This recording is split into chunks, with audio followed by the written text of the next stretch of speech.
door one Sunday morning and met a nice man. He invited me in, which isn't very usual there now.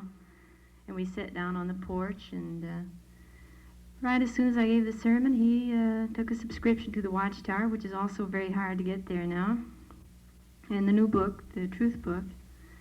And so I saw he was so nice. I said, well, if you got a little bit of time, I'd like to show you how to study the Bible with this book. And he says, well, yeah, that's what I need. Somebody to show me how to study the Bible.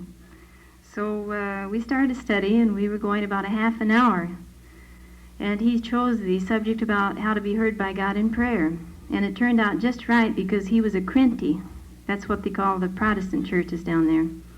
And so right away in that chapter, he began to see the difference in Jehovah and Jesus. And it just shocked him because he always thought that Jesus was God.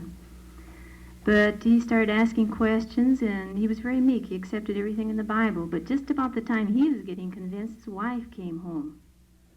And she wasn't quite as meek. In fact, she was a fanatical Crinty, or a Protestant. And they're the kind that wear their hair real long, and they hate the witnesses because we cut our hair and use makeup and things like that. So that was the first thing she started arguing about, but I used some of the arguments in the Bible, and it convinced her. So then she changed over to the Trinity, too, about Jesus was God, and the witnesses don't believe in Jesus. So just about that time, the husband interrupted, and he started witnessing to her. And he said, no, it's like this. And so he started showing her the very same things he'd learned in the Bible study in a half an hour. Well, with about a half an hour's time, then she, too, became convinced. So the study was started with the two of them, and I invited them to the talk that afternoon. So a month later, we had our circuit assembly there, and I turned out to look around, and there they were all there the first night at the circuit assembly, and I found out they enjoyed this talk immensely. So the next visit, 4 months later, I went to see them, and he said, well, now all I want to do is just go out in the service and see how it's done.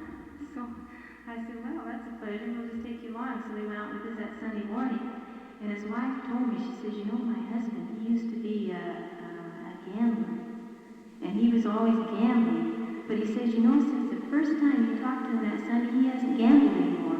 The funny part of it was he gambled in a little bar that was right on the corner in front of the Kingdom Hall. And so now he goes by there every Sunday and all during the week to go to the meetings. And those guys in the bar, they just can't stand to see the change in him, But she was so happy, and we were certainly happy to be able to take him out in the service that day. And they were coming along 5 cents. That was about,